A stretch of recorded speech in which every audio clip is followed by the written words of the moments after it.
दोस्तों हाय, आप कैसे? उम्मीद करता हूँ आप अच्छे से होंगे, अपनी पढ़ाई कर रहे होंगे। आज मैं आपके सामने नदी तंत्र में सिंधु नदी तंत्र लेकर आया हूँ, जो आपके लिए बहुत इम्पॉर्टेंट होने वाला है।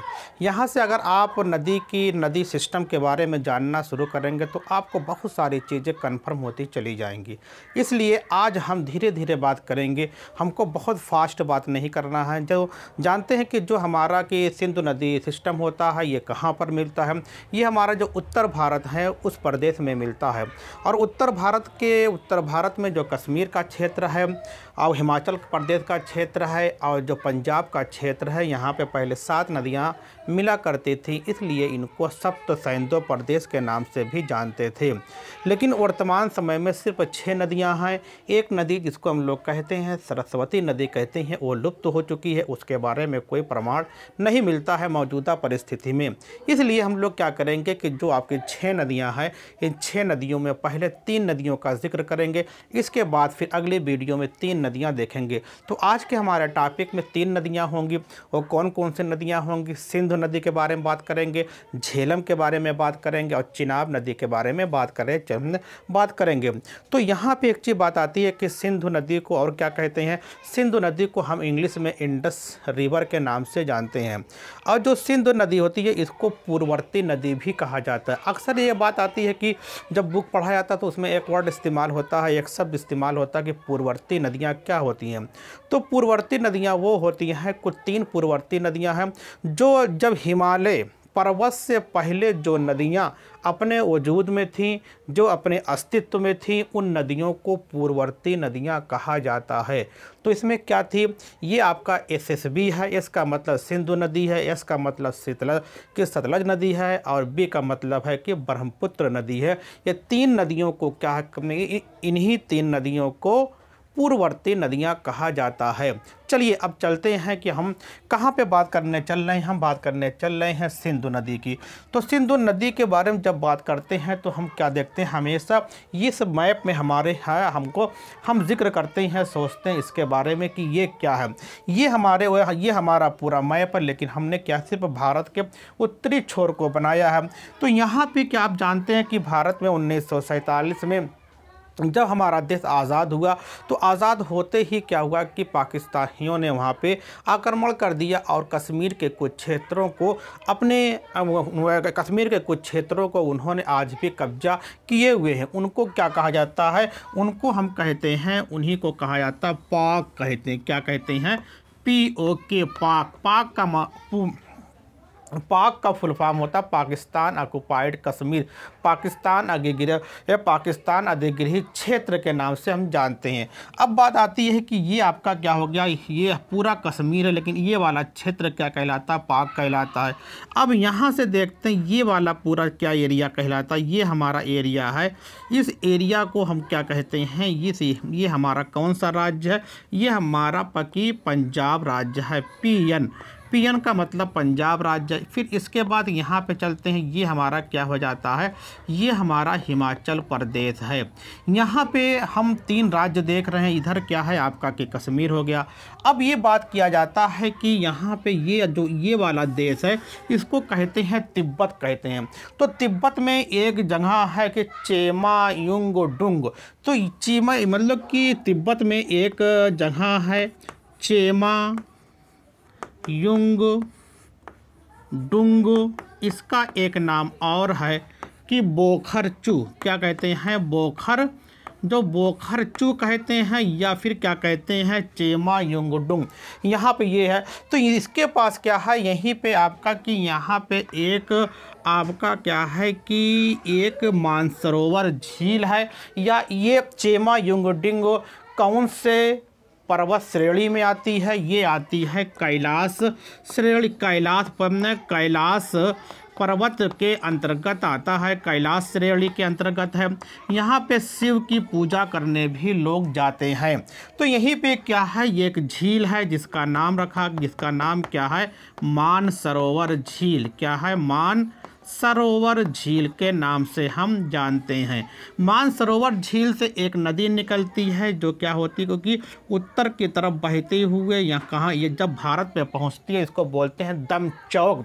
जब ये भारत पे पहुँचती है, तिब्बत से जब भारत पे पहुँचती है इसको बोला जाता है कि दमचौक बोलते हैं। अगर क्वेश्चन आता है कि सिंधु नदी भारत में किस जगह से प्रवेश करती है तो उसको क्या बोलते हैं, दमचौक।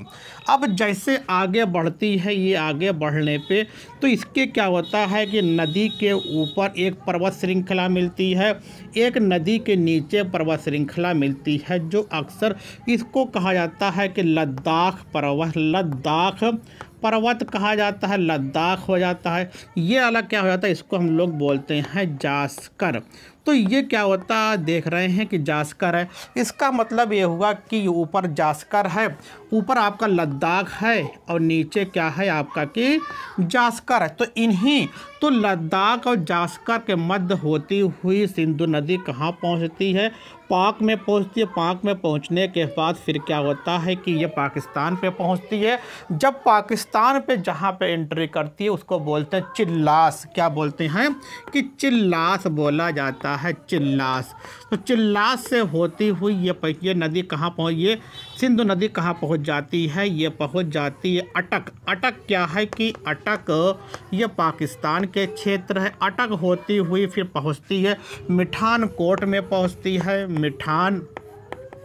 मिठानकोट में पहुँचती है। मिठानकोट के बाद ये क्या होता है कि कराची के दक्षिण से आपका कि कराची के दक्षिण से ये अरब सागर में जाकर गिर जाती है, अरब सागर आ गया। तो यहाँ पे देख रहे हैं कि ये अब क्या कि यहाँ से निकलती है कि तिब्बत के मानसरोवर झील से सिंधु नदी निकलती है, भारत पे जब पहुँचती है उसको क्या बोलते हैं, जहाँ भारत में उसकी एंट्री होती है उसको बोलते हैं दमचौक बोलते हैं। फिर जैसे आगे बढ़ती है वहाँ पे लद्दाख और जास्कर के मध्य ये बहती हुई दो पर्वत श्रेणी के बीच बहती हुई आगे पहुँचती है फिर क्या बोलती है पाक, जिसको हम लोग बोलते हैं पाकिस्तान, जिसको हम लोग कहते हैं पाक ऑक्युपाइड कश्मीर। यहाँ से जब पहुँचती है तो यहाँ पे एक जगह है, इसको बोलते हैं चिल्लास। इसी चिल्लास के ज़रिए क्या होता है, ये पाकिस्तान में पहुँच जाती है। पाकिस्तान के कौन से क्षेत्र में पहुँचती है, अटक। अब यहाँ पे एक चीज़ और होता है कि जब भारत में सिंधु नदी अपने की दमचौक से चिल्लास की तरफ आगे बढ़ती है तो पूरे पर्वत उसके रास्ते में क्या मिलता है, पर्वत ही मिलता है। क्या मिलता है, पर्वत मिलता है। अब जब पर्वत मिलता है तो वो क्या करता है कि जो पर्वत होते हैं हर जगह बहुत हार्ड नहीं होते हैं, बहुत कठोर नहीं होते हैं। जहाँ पे वो पर्वत कमज़ोर होते हैं, सॉफ्ट होते हैं, उसको काटती रहती है ये नदी।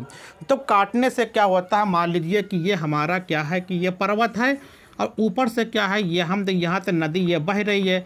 जब ये नदी बहती है अगर इसको कहीं पे मुलायम या इसको हम लोग कह सकते हैं कि मुलायम पर्वत चट्टान मिलती है तो मुलायम चट्टान को क्या कर देती है, ये काटती रहती है। ये काटने के बाद इस तरीके का आकार बना लेती है और ये आकार क्या होता है, बड़ा होता रहता है। इसको बोलते हैं जार्ज बोलते हैं। क्या बोलते हैं, जार्ज बोलते हैं, जिसको हम लोग कहते हैं जार्ज कहते हैं।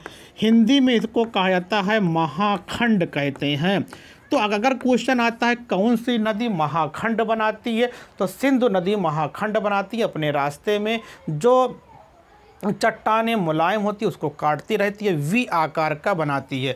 तो यहाँ पे आपने देखा कितने अच्छे तरीके से। तो हमने क्या कहा, भारत में जो सिंधु नदी होती है ये पर्वतीय क्षेत्रों में बहती है, लेकिन जैसे ही पाकिस्तान के अटक में पहुँचती है ये क्या होती है, धरातल पे, क्या याद, धरातल पे आ जाती है। ये भी कभी कभी क्वेश्चन किया गया है कि पाकिस्तान में सिंधु नदी कहाँ पे बहती है, कि धरातल पे बहती है, एक ही आपका कि पर्वतीय क्षेत्र में बहती है, कि दोनों में या किसी एक में। तो किसके बात की जाती है, वो बात करते हैं हम लोग धरातल पे बहती है। अब यहाँ से ये आपकी एक नदी हो गई, इतना क्वेश्चन यहाँ से आता है। अब यहाँ से हम लोग बात करने चल रहे हैं कि आगे क्या है कि हमको कौन सी नदी लेना है, हमको झेलम लेना है। तो झेलम क्या है, जो ये आपका, इसको मैं साफ कर दे रहा हूँ लेकिन आप जानते हैं जास्कर है। तो यहीं पे क्या होता है कि एक जगह क्या है, वेरी नाग। जो वेरी नाग जगह होती है, यहाँ पे एक झील है जिसको हम लोग क्या कहते हैं, शेषनाग झील के नाम से जानते हैं, शेषनाग झील।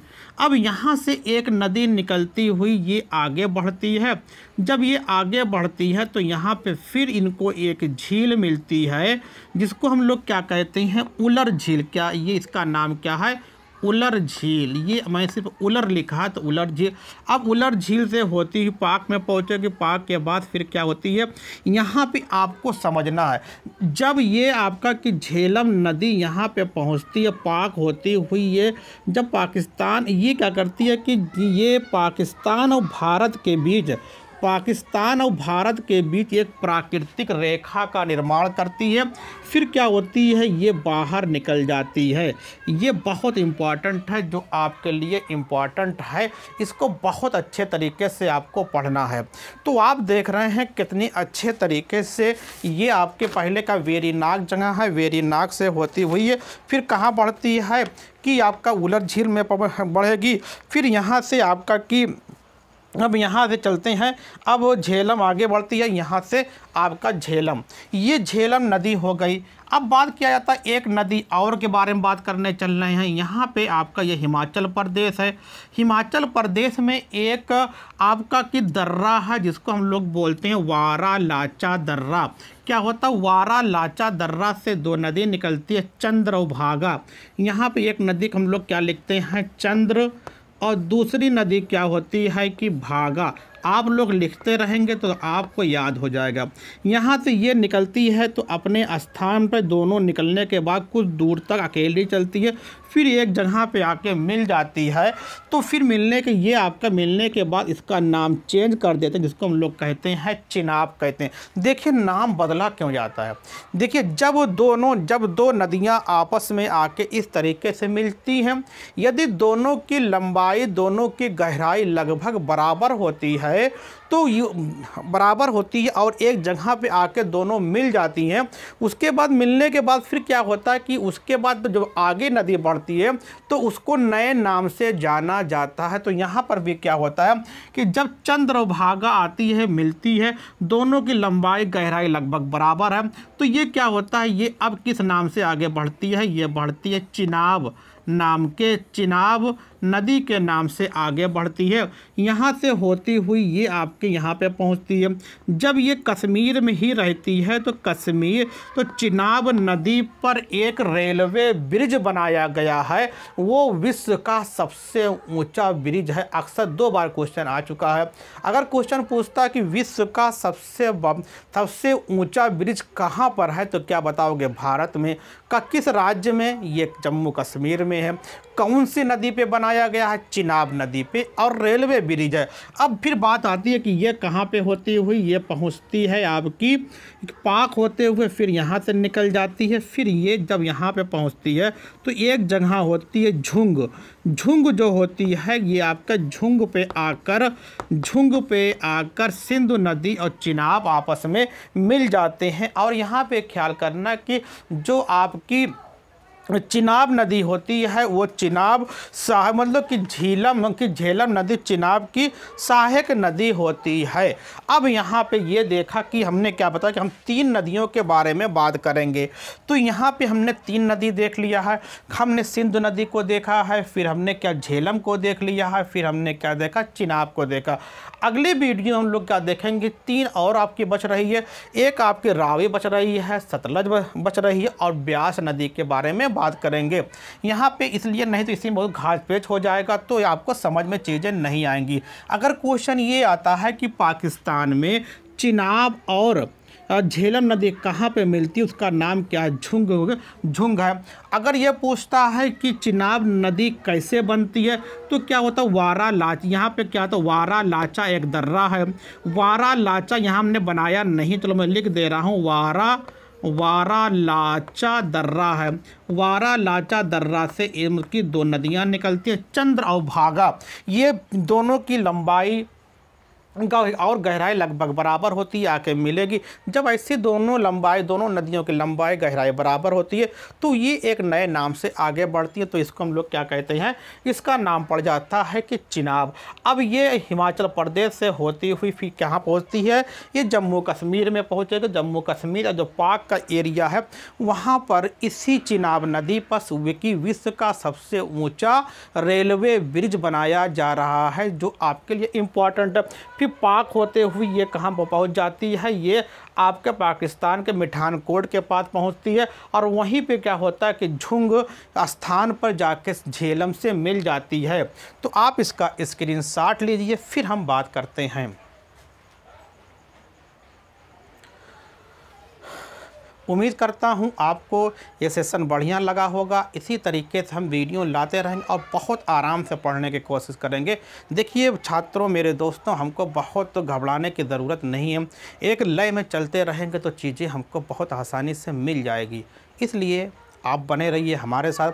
और देखिए, मैं बीच में कभी नहीं कहता कि हमारे चैनल को सब्सक्राइब कर दीजिए, लेकिन अब कहता हूँ प्लीज़ आप सब्सक्राइब कर दीजिए, बेल आइकन को भी प्रेस कर दीजिए। ओके, थैंक, धन्यवाद। फिर मिलते हैं नए टॉपिक के साथ, अर्थात सिंध की 3 नदियों के साथ।